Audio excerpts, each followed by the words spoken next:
So if you're still learning to read the Quran, you're definitely going to see one of these 12 symbols while reading. And today we're going to talk about what these symbols mean and how we can deal with them while reading. We're going to start with the first one. And it's a symbol that looks like meme. And it means you must stop while reading. Otherwise, the meaning of the ayah or the verse will change. So in this example, you should stop at the symbol by reading إنما يستجيب الذين يسمعون والموتى يبعثهم الله ثم إليه يرجعون. So we have to stop at the symbol of meme. Next is the symbol of la, and it is the exact opposite, which means you can't stop. Like in this example. ما أنفقوا منا ولا أذى لهم أجرهم عند ربهم. So you can't stop here, and especially you can't start reading from after the sign. The three-dotted symbol means you can't stop at either of them, but you have to stop at one and not the other. So in the second ayah of Surah Al-Baqarah, you are allowed to stop at the first one by reading ذَلِكَ الْكِتَابُ لَا رَيْبَ فِيهِ هُدًى لِلْمُتَّقِينَ, or by stopping at the second one by reading ذَلِكَ الْكِتَابُ لَا رَيْبَ فِيهِ هُدًى لِلْمُتَّقِينَ. Next is the symbol that looks like the word sil, and it means you better keep going. We could basically compare it to 70% go, 30% don't go, and it means that it is better to keep reading. Like in the example, كَلَّا لَيُنْبَذَنَّ فِي الْحُطَمَةِ. Next is the symbol of qil, which is the exact opposite of sil, and it means it is better to stop. So 70-30% to stop or to go.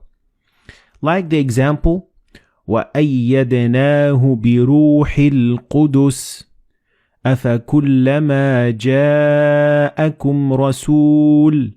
So it is better to stop at the sign. Next is the sign of Jim, and Jim gives you 50-50 percentage of going on stopping. They are equally the same. Like in the example, فَسَبِّحْ بِحَمْدِ رَبِّكَ وَاسْتَغْفِرْهِ إِنَّهُ كَانَ تَوَّابًا. Or you could just keep reading and it would be equally good.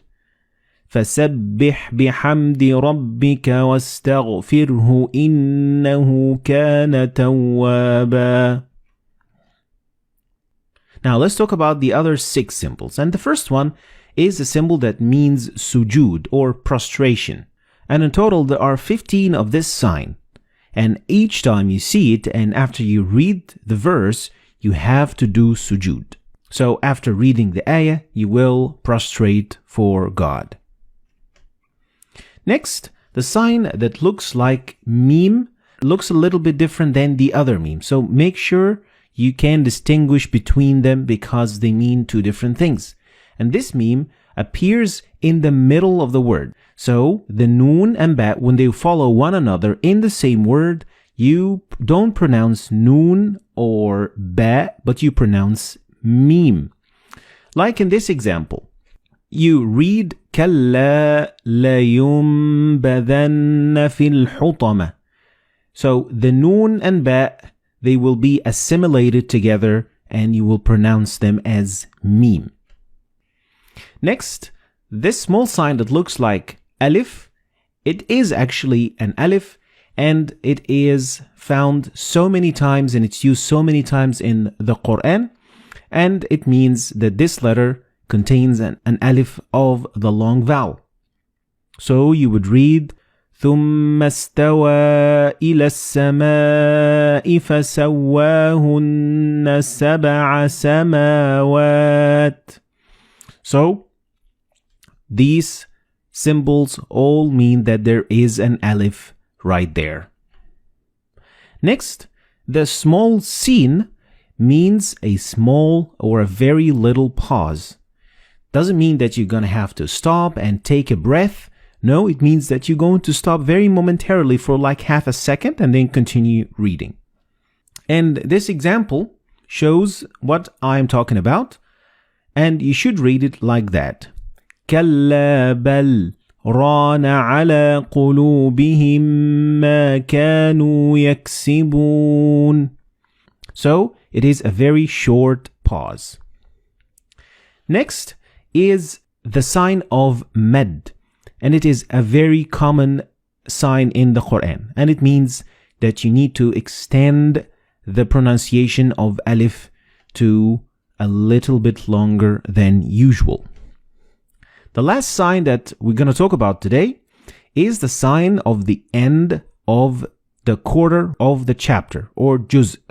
The juz is divided into 8 quarters, and at the end of each quarter, you are going to see this sign. It doesn't involve any change in pronunciation, and it doesn't affect anything of what you say whatsoever. So it is just for the division of the Quran. So these were the 12 signs that you are going to see in the Quran.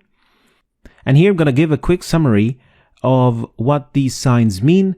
Try to remember them, and of course the best way to learn them is by reading a lot of Quran, because practice makes perfect. So this, ladies and gentlemen, is going to be the end of today's lesson. I hope you've learned anything new today. If you did, like and share the video for other people to learn from it.